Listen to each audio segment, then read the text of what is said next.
Hey everyone, happy 2016, and I'm going to start off this year with Sword of Shannara review. So, Sword of Shannara is a book about Flick and Shay Ohmsford, two brothers who are essentially thrust into an adventure to stop the evil Warlock Lord. In this, Shay, the adoptive brother of Flick, is a half-elf who is the last descendant of Gerald Shannara, and the only one who can wield the Sword of Shannara, a mystical sword that is the only thing that can stop the evil Warlock Lord. In this adventure, Flick and Shay meet up with several companions, and they go and defeat the Warlock Lord. Now, before I really get into what this book is all about, and essentially what's up with this, I have to address something here.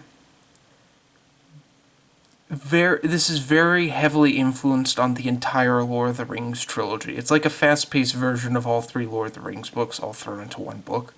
But that's not bad. I have to make something clear here. The Sword of Shannara I consider to be the last fantasy book that wasn't influenced by Dungeons & Dragons. Because for all the Dragonlance books and Forgotten Realms books and the many other RPG-based books I like, there's a certain draining factor to them. They're very light reads. Similar things happen, and there's a heavy influence on classes because these books were written to set up a campaign setting for your dungeon master to play a game. I love the Dragonlance books, but that's specifically their purpose. Their purpose was to set up a campaign setting. The same with the Legend of Drizzt and all the Forgotten Realms stuff, is to set up a campaign setting.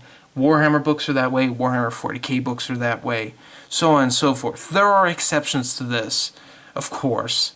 I mean, nowadays we have everything's influenced by Harry Potter and Twilight. So, I mean, things influence each other. This book is influenced by The Lord of the Rings. Because essentially, The Lord of the Rings I consider to be heavy fantasy, like semi-heavy fantasy. Lord of the Rings is a stepping stone for you to get into the old Anglo-Saxon stuff, like Beowulf, Nordic stuff, Greek mythology, just the heaviest of heavy reading. And The Lord of the Rings is a step down from that. Same with Narnia. They're the step down, and then the Shannara books are a step below that. Easy to read, but still, it's not bubblegum fantasy, as Matt Wilkins has called it on Princes of the Universe. It's not. It's slightly above that. And I don't mind bubblegum fantasy. I mean, there's books I don't like, and there's books I like. And The Sword of Shannara is one of the books I like. Mainly because of its characters. Because the plot is very simple. You stop the Warlock Lord. It's a very basic plot. Good versus evil, essentially. And the characters are what makes this. Specifically, not even the main characters. Well, the protagonists are very entertaining. They're kind of useless. Flick and Shay, this is their whole hero's journey. They start out just common townsfolk, and they grow into heroes. But I mean, for a lot of the book, they have to be protected by their companions. For instance, people like Balinor, the Prince of Callahorn. He is essentially the Aragorn character.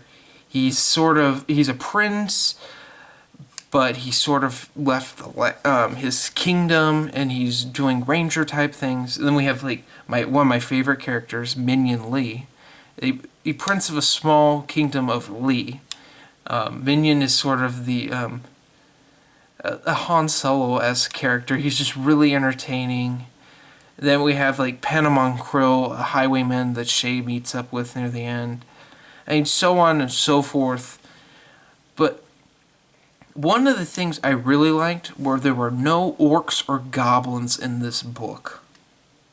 That is such a relief to me, because it's like every book has to have, oh, we gotta fight the goblins, we gotta fight the orcs. You know, I just get sick of goblins and orcs being the antagonists of fantasy books. And they're not in everything, but Forgotten Realms and Dragonlance, they're fighting goblins and orcs. Warhammer 40k, you're fighting orcs in space. I mean, it gets boring after a while. In this, they're fighting gnomes and trolls, which I found, specifically gnomes, is a breath of fresh air. And these races are intelligent. From what people know, everyone descended from humans, and they just formed into different races, like the elves and the dwarves and stuff. And this is coming from someone who hasn't read any of the sequels to this book, or the prequel, the first King of Shannara, whatever. But still, these are really good. It's just really just sort of a breath of fresh air. I didn't really dislike anything in this book except for its length. And this is Terry Brooks's first novel, to my knowledge, in general, and this was written it got published in 1977. It's very lengthy. It's books like something like 700 pages or something. It's really long. And it's just, I don't know, at times it's a little slow, just the way things fold out. But I give him credit. He came up with a nice world, but we're not focused on world building. That's the problem with a lot of stories, is it's too heavy on the world building aspect and not so much on the characters. In fact, Terry Brooks has said it's not about world building, it's about having a story with good characters. And that's the thing that is the strongest point of this book, are its characters. And so I give this book 4 out of 5 stars. It's a really entertaining read. It's well worth your time, people. I'd recommend checking it out before the Shannara Chronicles probably go out and ruin this series for everyone. Read the Sword of Shannara. I mean, I can hope that the Shannara Chronicles are going to be good, but we're talking about MTV, which is like almost slightly worse than the CW with TV shows. So, if it ends up being Smallville 2 mixed with Game of Thrones, I don't know, give up on TV probably. Who knows? Have a great new year. Stay tuned. I'm going to be looking like this for a little while because I'm going to be filming some more reviews like this. So, anyway, have a nice day.